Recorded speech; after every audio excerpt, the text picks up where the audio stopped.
Première chose à faire avec un problème de probabilité, c'est bien choisir ses abréviations. Parce que ces abréviations, elles vont me permettre après d'exprimer la formule des probabilités totales ou bien les probabilités conditionnelles. Donc j'ai absolument besoin d'être clair là-dessus. Je choisis T, être une truite, O, être un nombre, M, être malade. Quand je voudrais exprimer le fait de ne pas être malade, je mettrai bien sûr M bar. Deuxième point, je vais maintenant traduire ce que j'ai dans l'énoncé. Qu'est-ce que j'ai comme renseignement dans l'énoncé ? 85% des truites sont malades. Je le traduis comment ? Bien, la probabilité d'être malade en étant une truite est de 0,85. P de M, sachant T. De la même façon, 60% des ombres chevaliers sont malades. P, probabilité d'être malade, sachant qu'on est un nombre. Ça fait 0,6. Plus difficile, 90% des poissons malades sont des truites. 90% des poissons malades sont des truites. Quelle est la probabilité d'être une truite, sachant qu'on est un poisson malade? Ça me donne donc P de T, sachant qu'on est malade, et ceci, ça me donne 0,9.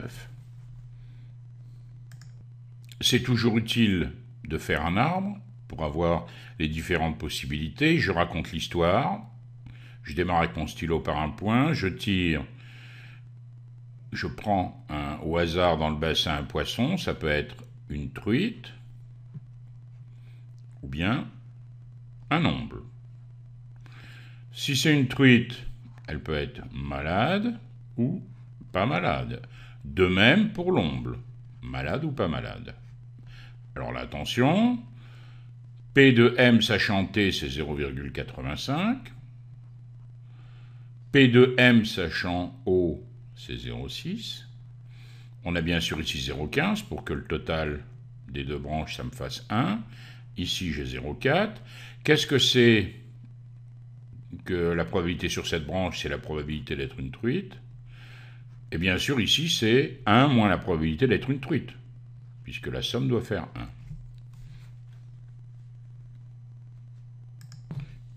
Il s'agit maintenant d'utiliser ces fameux outils que sont les probabilités conditionnelles et les probabilités totales. Bon, d'après la formule des probabilités conditionnelles, la probabilité d'avoir une truite sachant qu'on a un poisson malade, c'est égal à P de M inter T sur P de M.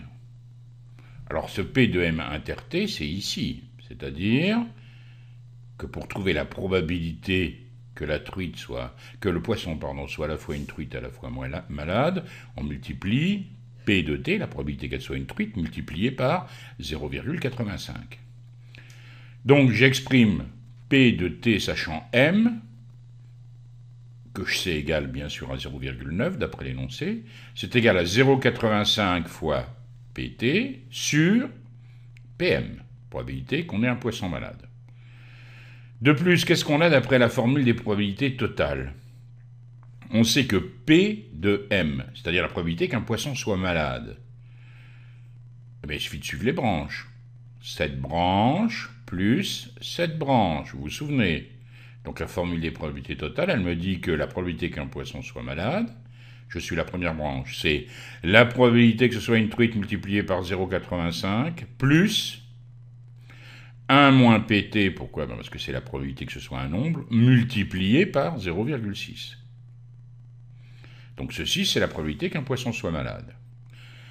Ce PM, je vais tout simplement le remplacer par l'expression que je viens de trouver dans l'équation du dessus.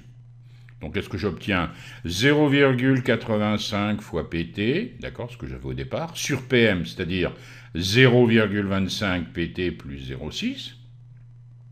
Je ne fais rien d'autre qu'utiliser la formule ici des probabilités totales. Et je sais que c'est égal à 0,9, ben, j'ai plus qu'à résoudre l'équation. Regardez bien, bon, ça me donne 0,85 PT égale 0,225 PT plus 0,54. Ce que je cherche, bien sûr, c'est PT, c'est-à-dire la probabilité d'avoir une truite quand on pêche un poisson, et j'obtiens probabilité PT égale 0,54 sur 0,85 moins 0,225, c'est-à-dire 0,864.